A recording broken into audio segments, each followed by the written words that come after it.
여러분, 농사 잘 짓고 계십니까? 우리가 이 보리추수도 마찬가지입니다만 대부분 우리가 직접 이렇게 주업으로 농사를 안 짓는 경우들이 많습니다. 그러나 우리가 흔히 이제 말하는 것처럼 자식 농사라는 말도 있듯이 사실은 우리가 이 농사를 잘 지으면 우리가 하는 일에 있어서 자녀를 키우는 일이나 또 우리가 하는 일이나 모든 일에서 농사를 잘 지어서 추수를 하면은 정말 큰 축복입니다. 왜 농사를 잘 지으면 큰 축복이냐?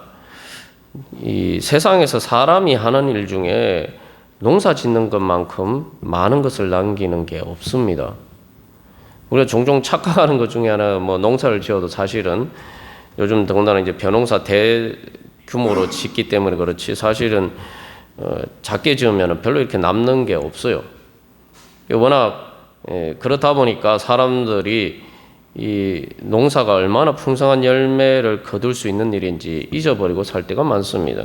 그러나 요즘 우크라이나에서 전쟁이 일어나서 이 밀가루 값이 올라가는 이런 사태를 경험해 보면은 결국은 아무리 다른 모든 것이 다 있어도 결국 농사를 지어서 열매를 맺는 것이 없으면은 사람은 기본적으로 살 수가 없습니다. 그 토대 위에서 다 사는 거죠.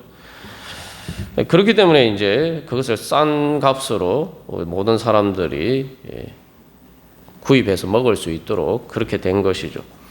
그래서 이제 왜 농사가 풍성한 열매냐라면은 농사는 벼 같은 경우에 하나를 심으면은 적어도 50알, 많게는 100알을 거둬요. 그럼 여러분 이게 1년 만에 수익이 몇 프로입니까? 1년도 안 되죠, 사실은. 수익이 몇 프로입니까? 50배면 적게 잡아서 50배면은 그게 몇 프로죠? 5000%입니다. 인간이 하는 일 중에 어떤 일도 5000% 이 순수익을 거두는 일은 없죠. 회사에서 영업이익 그죠? 100% 얻는 회사 거두는 회사가 있습니까? 우리가 무슨 투자를 해서 세상에 아무리 많은 투자를 해도 그만큼 남기는 그런 일이 있습니까? 말 그대로 하나님께서 주시는 축복이 그런 거예요. 예수를 믿지 않은 우리 일반적인 은혜로 하나님께서 주시는 축복이 그런 것입니다. 그런 은혜가 없으면 우리가 사실은 살 수가 없죠. 그렇다면은 이 농사를 잘 짓는다. 정말 내가 하는 일이 농사를 잘 지어서 가을 추수하는 것처럼 그렇게 된다면은 정말 큰 축복이죠. 그래서 우리의 삶을 돌이켜보면 또 하나님께서 은혜 주시면은 50배, 100배가 아니라 오랜 세월이 지나서 보면 1000배 이상의 그러한 열매를 거둘 때도 있습니다. 현실로 그렇단 말이죠. 그 중에서 사실은 1000배 이상의 이 열매를 거두는 일이 있는데 그거는 영적인 농사입니다. 영적인 농사. 우리가 이 신앙생활 하는 데 있어서 여러분들 어떻게 생각하실지 모르겠지만 이 영적인 농사는 영을 거두는 거거든요. 영생의 열매를 거두는 것 아닙니까? 그러면은 내가 만약에 아주 길게 잡아서 100년 동안 신앙생활을 통해서 내가 영생의 열매를 거둔다. 그러면은 이거는 수학적으로 계산하면 몇 배의 이익을 거두는 걸까요? 이 계산이 안 되죠. 답은 무한대입니다. 우리 이제 고등학교 수학에서 리미트 극한값 계산할 때 보면은 그렇죠. 말 그대로 무한대의 수익을 거두는 게 영적인 농사입니다. 근데 우리가 마치 세상에서도 공장에서 뭘 만들고 요즘 4차 산업혁명 하면서 대단한 걸 사람들이 하는 것처럼 이야기를 하는데 사실 그거 농사 짓는 거에 비하면 아무것도 아니에요. 예? 그런데도 우리는 이 농사를 통해서 하나님께서 주신 열매의 그 소중함을, 은혜를 잊어버리고 살아가고 마치 사람들이 그냥 만들어내는 그런 것들이 마치 더 대단한 것처럼 그렇게 착각하고 살아가는 것처럼 우리가 영적인 농사도 마찬가지입니다. 영적인 농사야말로 우리에게 가장 큰 정말 말 그대로 무한대의 은혜를 받는 것인데 우리가 그것이 얼마나 소중한지 알지 못하고 영적인 농사에는 전혀 관심이 없이 살아갈 때가 많습니다. 그래서 하나님께서는 오늘도 다시 한번 이 영적인 농사를 통해서 가을 추수의 열매, 그 우리의 인생의 마지막에 있어서 바로 세상의 모든 것들이 다 사라지는, 그래서 아무리 많은 이익을 남긴 것처럼 보이지만 다 이렇게 제로가 되죠. 완전히 미치는 장사예요. 솔직히 말하면은 죽음으로 끝나면은. 근데 죽음의 순간에서 오히려 가장 극단적인 위기의 상황에서 더 큰 수익을, 가장 큰 수익을 거둘 수 있는 그러한 영적인 열매를 거둘 수 있도록 우리가 그 길을 향해서 열심히 영적인 농사를 지으라고 하나님께서 말씀하십니다. 그래서 우리가 영적인 농사를 지으면은 우리가 세상에서 농사 지으면 50배, 100배의 수익을 거두는데 하나님께서 우리에게 무한대의 수익을 주시겠다, 열매를 주시겠다. 하나님께서 우리에게 그렇게 약속하십니다. 이게 말 그대로 그래서 이건 오직 은혜죠. 이게 전부 다 은혜예요. 우리가 영적인 농사를 위해서 어떤 수고를 하더라도 그것은 다 우리가 거두는 수익에 비하면은 어떤 것도 공로가 될 수가 없습니다. 그래서 이제 로마서 8장에서도 사도 바울이 은혜에 대해서 막 이야기를 하는 것 같았는데 우리가 이제 로마서 8장 말씀 많이 읽었지 않습니까? 근데 이제 사도 바울이 우리가 하나님의 자녀고 하나님의 상속자다. 이러니까 뭐 좋죠. 하나님의 상속자. 내가 세상에 뭐 재벌의 상속자가 돼도 막 좋을 텐데 내가 하나님의 상속자다. 그렇게 이야기를 했단 말이죠. 그러니까 야 정말 좋은 일이네, 복음이네 이렇게 얘기를 했는데 그 다음에 사도 바울이 로마서 8장 17절 마지막 이렇게 이야기합니다. 우리가 그와 함께 영광을 받기 위하여서 고난도 함께 받아야 할 것이니라. 이거 뭐 잘 나가는 것 같더니 고난도 함께 받아야 된다. 이거 참 부담스럽네. 우리가 이렇게 생각할 수가 있어요. 근데 우리가 실제로 신앙생활 하면서 자꾸 이런 생각만 해요.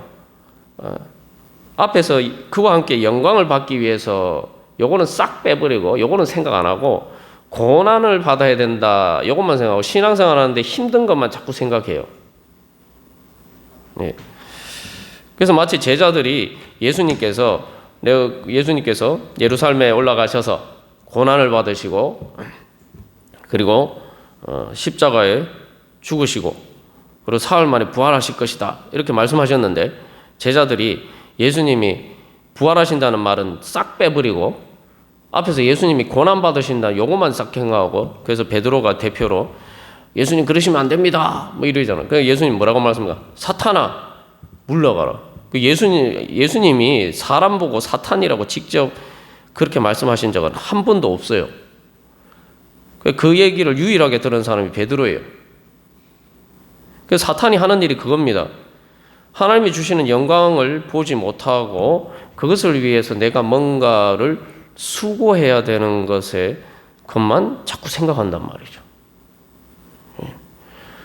오늘도 뭐 장로님 기도 중에 얘기했습니다. 하나님이 우리에게 주신 일이 죽은 자를 살리시는 일이고 하나님이 정말 나에게 그러한 은혜를 주신다는 것은 대부분 사람이 어떤 투자를 해도 얻을 수 없는 거잖아요. 구원이라는 건 어떤 것을 투자해도 얻을 수 없는 겁니다. 근데 하나님이 그것을 주시는데 내가 무엇을 못할 것이 있어요.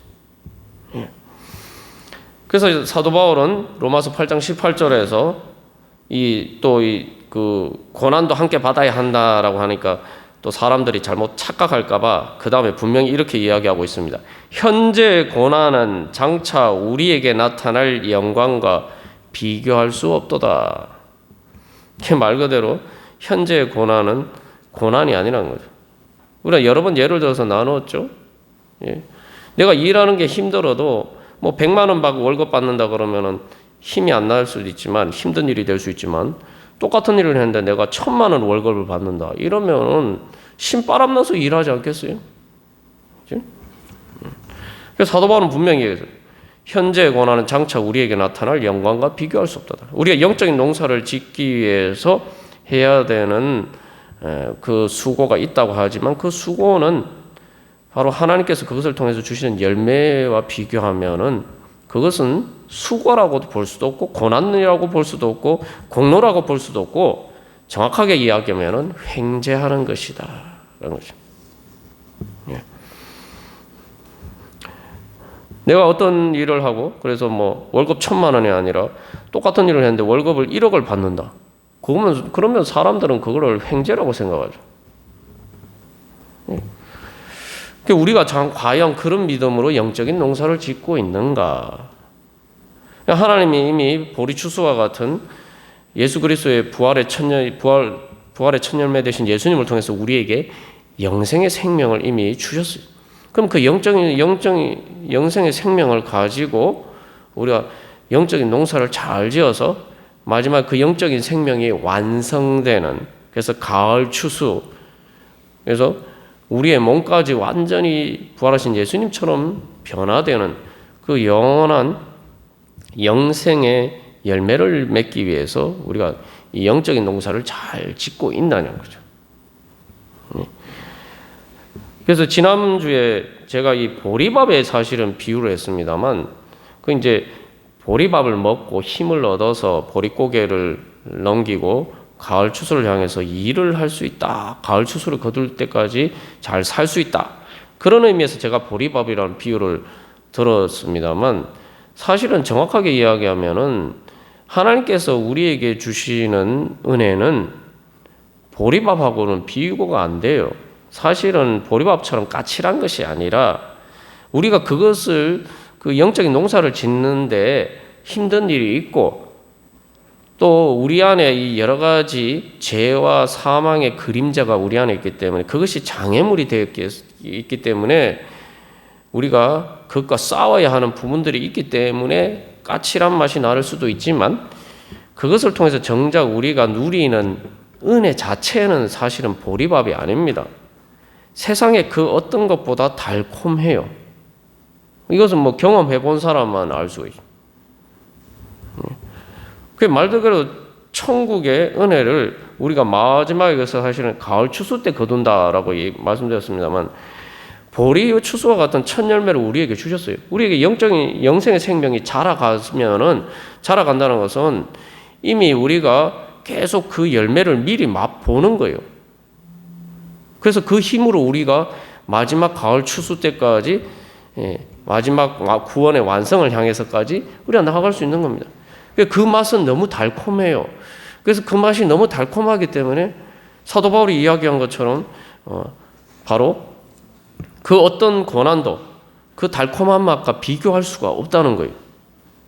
그래서 그 달콤한 맛의 능력으로, 그 기쁨으로 우리가 현실의 모든 고난을 이기고 그 가운데서도 오히려 우리의 힘이 고갈되는 것이 아니라 더 막 힘이 나는 거예요. 고난 가운데서 오히려 연단을 받아서 내가 하나님이 그 고난을 이길 수 있는 힘을 주시니까 더 큰 힘이 생겨나고, 그러니까 넘어져도 일어나는데 그냥 일어나는 게 아니라 예전에 일어섰던 것보다 더 굳건하게 일어설 수가 있는 거죠. 그래서 사도 바울은 환난은 인내를, 인내는 연단을, 연단은 소망을 이룬다라고 이야기하고 있습니다. 요셉의 삶이 그렇죠. 우리가 본 것처럼 요셉이 인생 그냥 보면은 계속 이렇게 낮아지는, 감옥까지 낮아지는 삶이었지만, 그러나 그때 하나님이 힘을 주셔서 사실은 더 큰 그 고난을 이길 수 있는 힘을 주셔서 결국은 그것을 도약대로 삼아서 이제 총리가 될 수 있는, 그래서 만민의 생명을 구원할 수 있는 그런 자리에 설 수가 있었던 겁니다. 하나님께서 우리에게 주시는 은혜가 바로 그것이고, 주실 은혜뿐만 아니라 이미 하나님이 우리가 그런 은혜를 받아 누릴 수 있도록 우리에게 예수님을 통해서 보리추수와 같은 그러한 영생의 생명을 주셨습니다. 그래서 이 땅에서 이제 비유로 얘기하면은 우리의 삶이 아직 이 땅에 있으니까 우리의 삶의 내 마음이나 내 삶이 완전히 다 전체가 다 에덴 100%는 에덴 동산이 아니에요. 근데 이제 신앙의 성장이라는 게 뭐냐 하면은 새 영과 하나님이 우리에게 새 영과 새 마음을 주시겠다고 하잖아요. 그러면은 우리의 마음이 사실은 이 광야와 같은 세상에 사는 것처럼 우리의 마음이나 우리의 삶이 사실은 광야와 같은데 거기에 하나님이 새 영과 새 마음을 주시면은 영적인 교두보가 생기는 겁니다. 그 처음에 아주 작게 시작하지만 바로 그 광야와 같은 세상 속에서 광야와 같은 내 마음에 에덴 동산과 같은 씨앗이 뿌려지고 에덴 동산이 아주 작은 부분이지만 생기는 거예요. 그러면은 그게 점점 자라가면서 이제 내 마음에 에덴 동산이 점점 확장이 되는 거예요. 그러면은 그 내 마음에 에덴 동산이 확장되는 만큼 내가 그만큼 새 힘이 나는 거죠. 마음에 새 힘이 생기는 거예요. 그러면 내 삶을 정말 지옥 같은 삶도 요셉이 그러한 것처럼 에덴 동산으로 변화시킬 수 있는 힘과 능력이 거기 있습니다. 내 삶도 그렇게 바뀌어가고 결국은 그것을 통해서 우리의 삶이 완전히 에덴 동산처럼 변화되는, 에덴 동산보다 사실은 더 좋은 하나님 나라의 그 영원한 구원의 완성에 이르게 되는 것이죠. 이게 이제 이스라엘 백성들의 경우를 보면 잘 나타나요. 이스라엘 백성들 구약에 보면은 그것이 이제 성도의 삶의 여정을 잘 보여주는데 이스라엘 백성들이 사실은 이제 애굽에서 이집트에서 노예 생활하고 있었잖아요. 이집트는 그때 당시 세계에서 가장 찬란한 문명을 자랑하는 곳이었어요. 그런데 중요한 것은 그 찬란한 문명 가운데 생명은 없었어요. 그곳에서 이스라엘 백성은 노예로 살았어요. 그 찬란한 문명이 자기들하고 아무 상관없어요. 그리고 이집트 문명 하면 여러분 금방 머릿속에 떠오르는 게 뭡니까? 피라미드 아닙니까? 근데 여러분 피라미드이 뭡니까? 피라미드 무덤 아니에요. 그 가장 찬란한 문명의 결정체가 결국은 무덤입니다. 우리가 그런 세상에서 살았는데 이스라엘 백성들이 이제 광야로 출애굽에서 해방되어서 노예에서 해방되어서 하나님의 자녀가 되죠. 광야에서 사는데 보면 분명히 삶의 환경은 광야예요. 근데 하나님이 함께 계시니까 뭐예요? 하나님의 구름 기둥과 불 기둥이 있으니까 광야 속에서 그들은 마치 오아시스처럼 사는 거예요. 그래서 구름 기둥과 불 기둥이 낮에는 구름 기둥이 되어서 이제 그 광야는 건조하잖아요. 건조하니까 그늘만 지면 금방 선선해져요. 말 그대로 하나님이 만들어 주신 에어컨이죠. 그리고 밤에는 또 기온이 급격하게 떨어지니까 또 따뜻하게 불기둥으로 데펴주시고 또 사막의 광야에서는 농사를 지을 수가 없는데 하늘에서 만나가 내리고 그죠? 만나도 매출하게 고기도 주시고 하나님이 많이 다 이렇게 채워주시고 그러니까 광야를 걸어가면서도 이스라엘 백성들은 오아시스에 사는 것처럼 살았다는 말이죠. 근데 그 이유가 뭡니까? 하나님의 구름기둥과 불기둥이 그들과 함께 있기 때문인데 그 구름기둥과 불기둥이 어디 있었죠? 바로 하나님이 임재하신 곳, 하나님의 영광이 임재한 성막에 서 있었단 말이에요. 그게 뭐죠? 바로 우리의 영적인 농사를 짓는 것. 바로 우리 개인에게 따지면은 우리의 중심에 있는 영의 자리예요. 그 영의 자리에 하나님의 구름 기둥과 하나님의 임재가 있고 하나님의 구름 그 영에서 바로 우리가 이 광야와 같은 세상에서도 이 오아시스처럼 살 수 있도록 하나님의 은혜의 구름 기둥과 불 기둥이 바로 그곳에 서 있는 것입니다. 그렇게 이스라엘 백성은 이제 광야를 지나고 나니까 가나안 땅에 들어가죠. 이제 완전히 또 삶의 다른 차원으로 넘어가는 거예요. 거기서 이제 농사를 지어서 말 그대로 젖과 꿀이 흐르는 땅. 그래서 단순히 자기들이 산 이스라엘 백성들의 구름 기둥과 불 기둥이 있는 자리뿐만 아니라 그 자기들이 사는 땅 전체가 바로 가나안 젖과 꿀이 흐르는 땅이죠. 삶의 환경도 이제 광야에서 젖과 꿀이 흐르는 땅으로 바뀌었어요. 이스라엘 백성들이 그곳에서 또 하는 일이 뭡니까? 가나안 정복 정전. 그래서 자기들이 그 젖과 꿀이 흐르는 자기들의 땅을 점점 넓히는 일이죠. 그게 바로 이제 영적인 성장의 과정이에요. 예. 하나님께서 우리에게 바로 그런 은혜를 주시고자 하십니다. 그래서 우리 자신을 돌이켜 볼 때에 나는 그러면은 그런 이 영적인 성장의 과정에서 나는 어떤 자리에 있는가? 나는 정말 그 은혜를 누리면서 살아가고 있는가? 나는 정말 그렇게 영적인 농사를 잘 지으면서 살아가고 있는가? 정말 내 마음의 상태는, 내 영적인 상태는 어떠한가? 예. 제가 에덴 동산이라고 자꾸 말씀드리니까 너무 비현실적인 이야기를 한다 그렇게 생각하시는 분이 계실지 모르겠습니다만 제가 경험해 보니까 그렇더라고요. 전체가 다 에덴 동산은 아닌데 하나님의 은혜를 경험한 그 자리에 에덴 동산이 그만큼 이루어지는 거예요. 그 영적인 성장이라는 거 에덴 동산이 점점 커져가는 거예요. 그래서 에덴 동산에는 어떤 은혜가 있습니까? 오늘 창세기에 보면은 에덴 동산에는 각종 먹기에 좋은 나무의 열매들이 많다. 그 생명나무의 열매, 가장 중요한 생명나무의 열매도 있고, 그리고 이제 영적으로 보면은 이제 성화의 열매. 우리가 성화의 열매라고 했잖아요. 여러분, 성화의 열매를 위해서 좀 하나님 제가 성화의 열매 맺게 해주십시오. 영적인 농사 잘 해서 성화의 열매 맺게 해주십시오. 여러분 기도하고 계십니까? 여러분 다른 기도 다 해도 성화의 열매를 위해서 기도하지 않으시면 여러분은 신앙생활 꽝입니다. 예. 다른 기도 많이 해도 성화의 열매를 위해서 기도하지 않으시면 여러분 신앙생활 하고 있다라고 정확하게 이야기를 할 수가 없어요. 예. 그럼 성화의 열매가 뭡니까? 성령의 열매 아닙니까? 사랑과 희락과 화평과. 예. 그 성령의 성화의 열매를 맺으면은 여러분 앞에 이거 화면에 있는 것처럼 내 마음에 이런 나무가 있는 거예요. 예? 여러분 이 하트 모양의 나무는 보신 적이 없죠? 내 마음이 에덴 동산 같아요.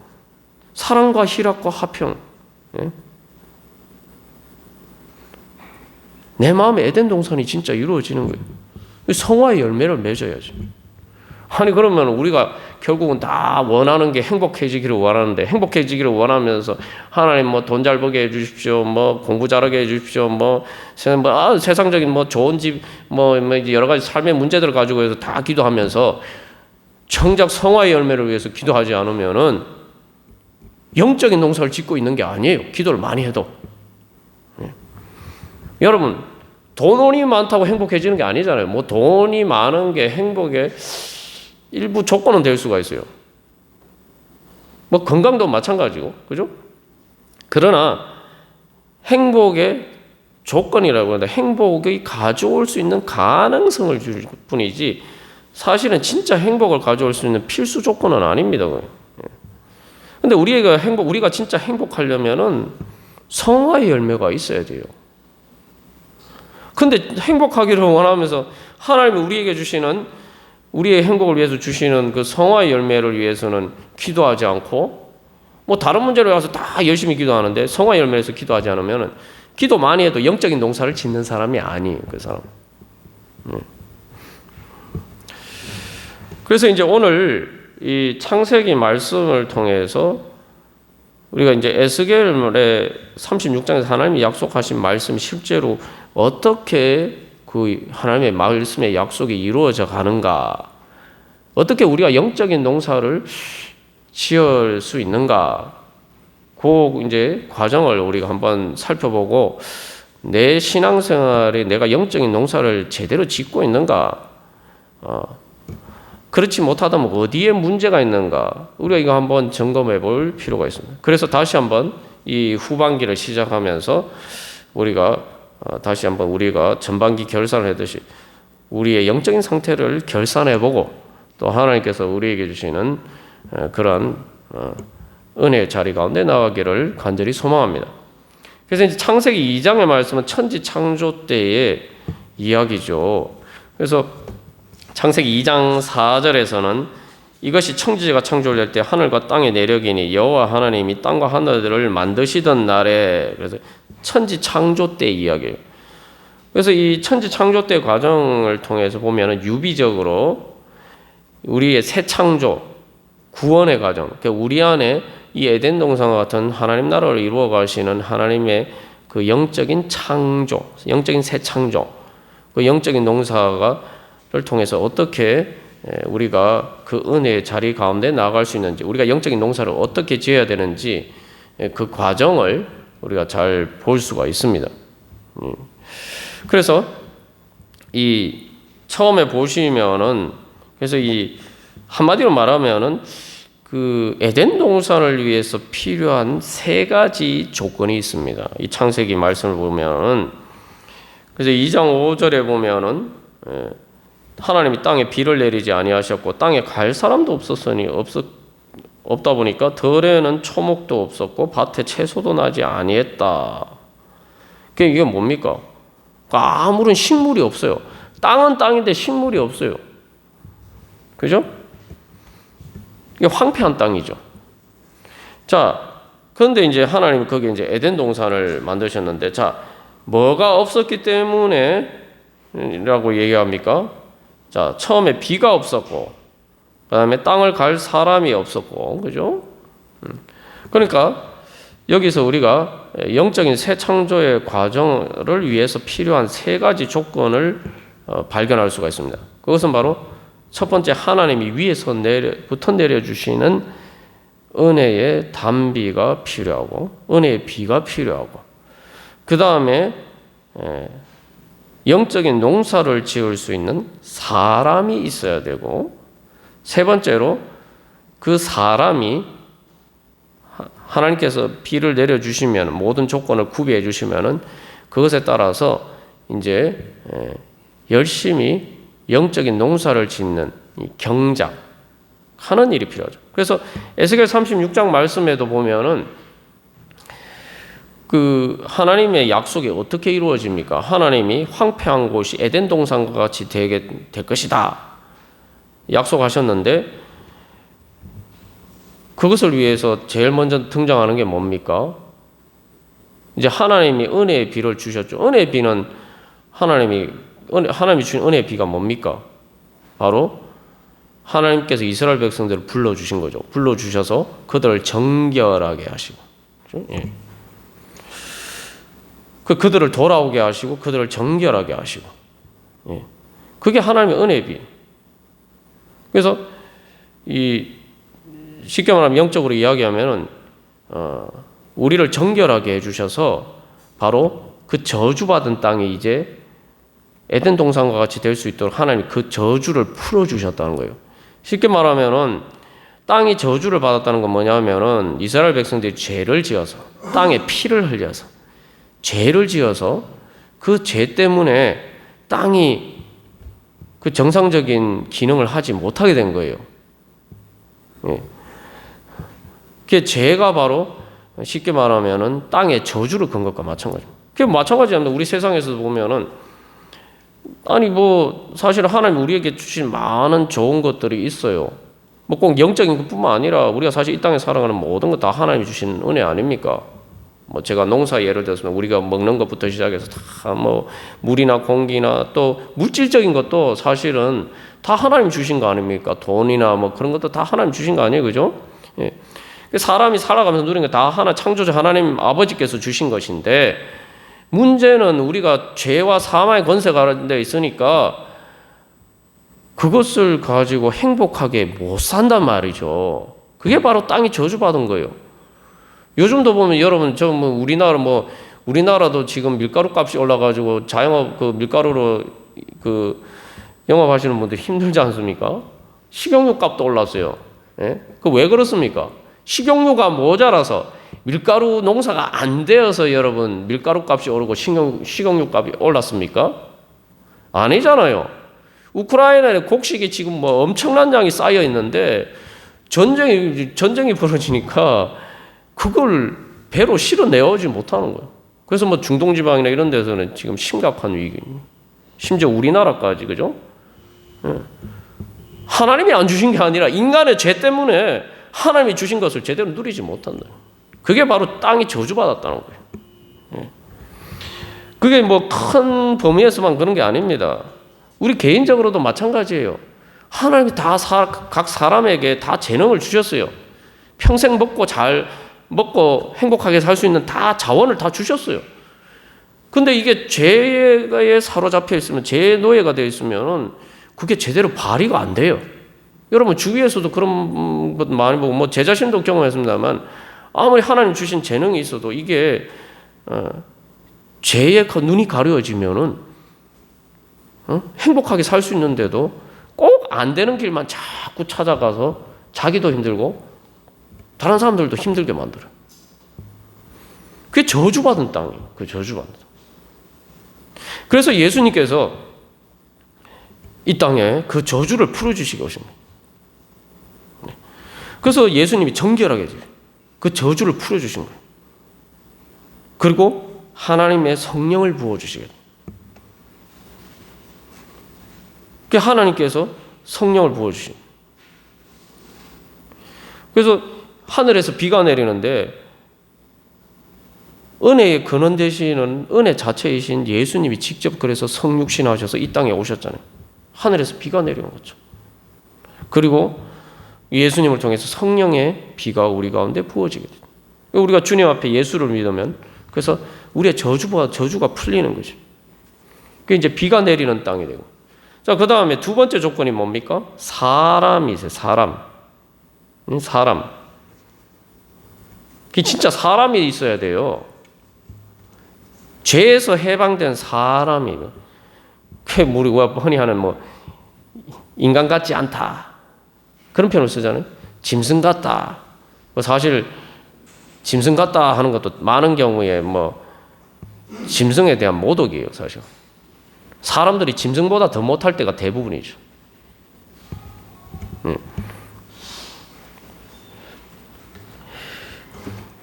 그게 말 그대로 사람이 돼요, 사람.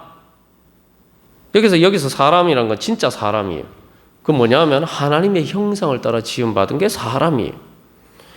그 육신만 가지고 사는 게 그건 사람이 아닙니다. 여기 하나님이 그 지으신 사람, 하나님이 지으신 사람, 그게 아담이죠. 그 아담은 그 하나님의 호흡과 하나님의 생명이 있는 게 진짜 사람이에요. 그게 왜 사람인데 사람 같지 않느냐? 우리가 인간 같지 않느냐? 우리가 예를 들면 화를 낼 때 보면은 이게 인간 아니잖아요. 그 마치 무슨 사나운 호랑이나 이리처럼 돌변을. 그래서 이 영적인 농사를 짓기 위해서는 사람이 있어야 돼요. 농사는 사람만이 지을 수 있는 거예요. 그 사람은 뭐냐 하면 하나님의 형상을 따라 지음받은 사람. 그래서 예수님이 이 땅에 오셔서 성령을 우리에게 주셨다는 것은, 성령을 우리에게 주셔서 우리가 새 영과 새 마음이 되었다. 그러니까 우리가 영이 죽었었는데 영을 통해서 우리가 새 마음이 됐다. 거듭났다. 그래서 예수님을 둘째 아담이라고 해서. 예수님이 진짜 사실은 우리가 진짜 사람이 되려면 그 예수님의 형상을 닮아야 돼요. 그러니까 하나님의 형상이 바로 예수님이죠. 그 하나님의 본체 형상이라고 예수님. 그래서 그 하나님의 형상이 뭐냐? 하나님이 그 성령을 우리에게 주시면은 우리 안에 마치 형상이라는 게 만약에 이제 주물로 찍어내잖아요. 똑같은 모양을 이제 공장에서 이렇게 기계로 막 똑같은 모양의 물건들을 찍어내듯이 그 모양이 바로 형상이에요. 그 예수님의 형상에 따라서 그게 이제 성령이죠. 그 성령이 우리에게 주어지면은 우리가 이제 그 하나님의 형상을 따라서 예수님과 같은 예수님의 형상을 닮은 영이 우리 안에 생겨나는 거예요. 그게 아직 작아서 그렇지. 어쨌든 하나님 우리에게 주신 게 그 바로 새 영입니다. 그러면은 그 영이 작용하는 만큼 내 마음이 새로워지는 거예요. 그 영은 마음을 지배하고 마음을 통해서 내 몸을 지배하고 내 삶을 지배하는 거예요. 그 하나님께서 두 번째 조건, 그래서 사람을 주죠. 그래서 우리에게 에스겔 36장에 새 영을 주시고 새 마음을 주시고, 그죠? 그래서 에스겔 36장 오늘 읽었는데 보면은 제사 드릴 양 때라고 하는데, 그래서 이제 세 번째 조건이 경작이라고 했잖아요. 그래서 에스겔 36장 말씀을 보면은 제일 먼저 사람이 돌아와야 돼요. 이스라엘 백성들이 돌아와야지 황폐한 땅에 다시 집을 짓고 농사를 지을 수 있는 거죠. 그게 우리의 마음에 영이 돌아와야 돼요. 죽었던 영이 거듭나서 돌아와야지 우리의 마음에 이제 영적인 농사를 지을 수가 있게 되는 거예요. 그래서 영적인 농사를 짓는 것에 대해서 에스겔 36장에서 너희가 이같이 이루어지기를 구하여야 할지라. 기도라는 게 영적인 농사 아닙니까? 그죠? 그래서 어떤 기도냐? 그래서 제사 드릴 양떼. 제사 드릴 양떼는 거룩한 거죠. 거룩하게 예배하는 거룩한 성도. 그죠? 양물이라고 그랬잖아요. 그래서 우리를 예수님을 어린 양이라고 하고 우리를 그래서 예수님 선한 목자 되신 예수님을 따르는 양이라고 비유하잖아요. 그 제 거룩한 제사 드릴 양떼. 하나님 앞에 드려줄 수 있는 정말 거룩한 산제사를 드릴 수 있는 거룩한 양떼와 같은 양과 같은 그런 하나님의 백성. 그 거룩한 하나님의 백성이 그래서 성화되고 기도를 통해서 하나님과 영적인 교제를 통해서 바로 영적인 농사를 지을 때 바로 에덴 동산과 같이 황폐한 것이 에덴 동산과 같이 된다라는 하나님의 약속의 말씀이 이루어지는 것입니다. 자, 그러면은 여기서 우리 오늘 말씀을 계속 다음에 또 살펴보겠습니다만 오늘 말씀을 맺으면서 우리가 한 가지 질문해 볼 것은 그러면은 나에게는 이 세 가지 조건이 다 구비되어 있느냐? 여러분들에게는 다 조건이 구비되어 있습니까? 첫 번째, 하늘에서 비가 내렸습니까? 지금도 비가 내리고 있죠. 이 말씀을 통해서 하나님의 성령의 비가 내리고 있습니다. 두 번째, 사람이라는 조건은 갖추어졌습니까? 우리가 영적으로 어린다 할지라도 여러분이 그래도 주님 앞에 예배 드리는 제사 드릴 양떼 주일에 그래도 여러분이 주님을 기억하고 예배 드리러 나왔잖아요. 여러분 안에 그 마음이 있잖아요.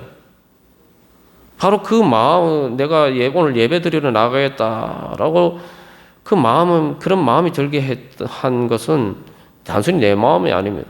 하나님이 나에게 주신 영이 있기 때문에. 그 이제 남은 것은 세 번째 조건만 남았어요. 경작하는 것, 내가 농사 짓는 것, 영적인 농사를 짓는 것만 남았어요. 그래서 내가 정말 주님을 향한 소망을 가지고 있느냐?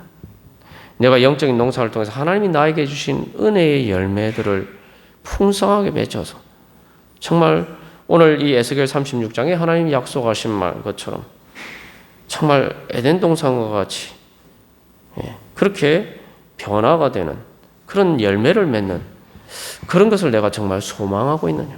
그리고 그 소망을 가지고 정말 열심히 앞에 화면에 있는 농부처럼 열심히 영적인 농사를 지어서 하나님이 주신 풍성한 열매를 맺기를 소망하면서 나아가고 있느냐. 그래서 하나님께서는 우리를 향한 꿈을 가지고 우리를 향한 비전을 가지고 사실은 우리가 영적인 농사를 짓는다고 했지만 정확하게 얘기하면은 예수님이 영적인 농사 다 지어주신 거예요. 그냥 우리는 가서 추수만 하면 되는 거예요. 사실 영적인 농사라고 제가 말씀드리지만 그냥 가서 추수만 하는 거예요. 그래서 제가 처음에 말씀드렸죠. 농사는 사실은 대박이에요. 한 알 뿌려가지고 1년 만에 5,000%의 그것도 적게 나왔을 때예요. 많이 나오면 10,000% 나와요. 세상에 그런 게 그게 농사 짓는 겁니까? 그냥 가서 그냥 거두는 거죠, 그냥. 오늘 주님의 약속을 믿는 믿음으로 기도하면서 소망하면서 영적인 농사를 열심히 지어서 여러분 풍성한 에덴 동산과 같은 그러한 열매 맺어 가시기를 간절히 소망합니다. 그래서 에스겔 36장의 34절에서 전에는 지나가는 자의 눈에 황폐하게 보이던 그 황폐한 땅이 장차 경작이 될지. 경작이라는 게 농사 짓는 거 아니에요. 그러니까 뭐예요? 35절에 이 땅이 황폐하더니 이제는 에덴 동산과 같이 됐고 이 은혜 충만히 받으시기를 간절히 소망합니다. 우리 오늘 주보에 나와 있는 기도 제목을 따라서 우리 함께 기도하게 읽고 기도문을 읽고 우리 기도하도록 하겠습니다. 1, 2, 3, 4 저와 여러분들 번갈아서 교독하겠습니다. 1번 제가 먼저 읽겠습니다. 제 마음과 제 삶에 에덴 동산 같은 하나님 나라를 새롭게 창조하게 하소서. 성령을 통해 저의 영과 마음을 새롭게 변화시켜 주셔서 부드러운 마음으로 주님의 은혜에 믿음으로 응답하게 하소서. 영적 농사를 잘 지어 영적으로 성장하고 성화의 열매 맺게 하소서. 아멘. 우리 이런 기도 제목으로 주님, 제가 영적인 농사 잘 지어서 성화의 열매 맺어서 주님 에덴 동산과 같은 하나님 나라의 열매 풍성케 하여 주시옵소서. 우리 같이 기도하겠습니다.